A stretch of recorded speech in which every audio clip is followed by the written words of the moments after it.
The engines love working when the sun shines. One day, Thomas and Percy were helping Salty at the docks. But Salty was worried. It may be sunny now, matey, but there be a storm coming. It may be sunny now, matey, but there be a storm coming. There be a fierce storm on the way, Captain, peeped Percy. Salty knew they were making fun of him. He felt sad. Later, Sir Topham Hatt arrived. I want you to fetch Fergus from the smelter's yard, he said. His driver doesn't know the line. Aye, aye, sir, replied Salty sadly. Salty was glad he was going to the smelters. He didn't want to stay where he wasn't liked. What's wrong? Asked Emily. Nobody likes to be made fun of by silly tank engines. And he huffed away.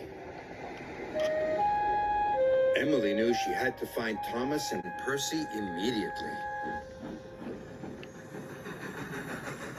Those be dark clouds, matey, whistled Thomas. There be a fierce storm on the way, Captain, peeped Percy.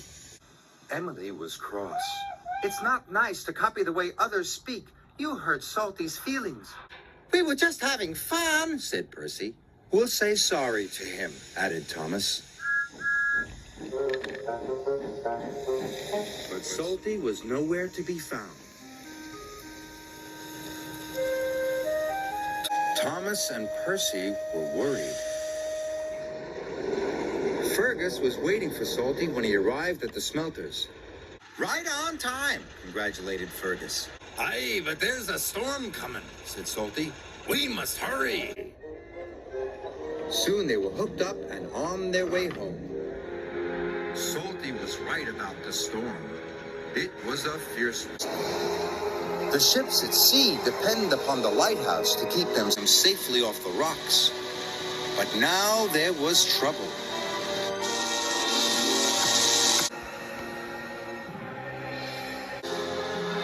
The lighthouse lamp has gone out, cried the captain.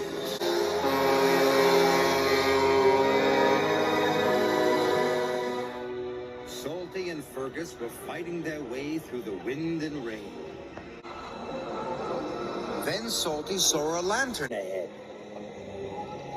The lighthouse keeper was waiting for him. Our lighthouse lamp has gone out. Our generator is broken. Salty had an idea. Fergus has a flywheel. It could power the generator. Hurry, shouted the lighthouse keeper. Fergus's flywheel was attached to the generator shaft. Without the lighthouse, the ship was steaming towards the rocks. Fergus was working as fast as he could. Finally, the generator came back to life. The lighthouse beam shone across the stormy sea once more. Just in time! Hard to starboard, matey! Salty's idea had saved the day. Fergus worked hard until first light. The next morning, Salty and Fergus chugged back to the docks. They were surprised to see a crowd waiting for them. Thank you, said the captain. You saved our ship. Well done, boomed Sir Topham Hatt. Salty was very proud. We're sorry if we hurt your feelings, puffed Thomas. We were only copying you because we think you're grand. Then say no more, me hearties, Replied Salty happily. Now they will all work together and have fun together, as good friends should.